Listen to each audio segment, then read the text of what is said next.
Good morning, guys. We are just at the very beginning of the green. Very beginning. Very beginning.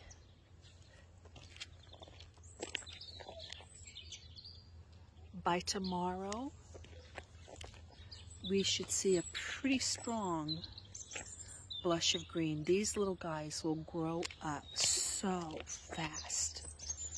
You just won't believe how quickly this will go to green now.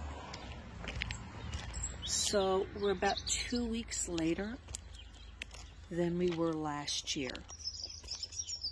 Yep, that will affect the calendar. Will it be enough to cause us to need another month? Look at, they're just exiting, these guys were probably born last night. Do you know the plants grow at night rather than in the sunshine?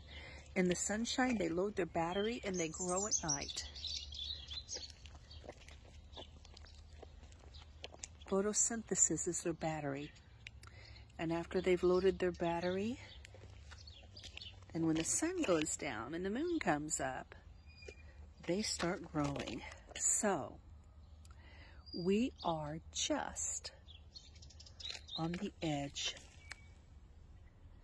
of the green season for the coming biblical calendar.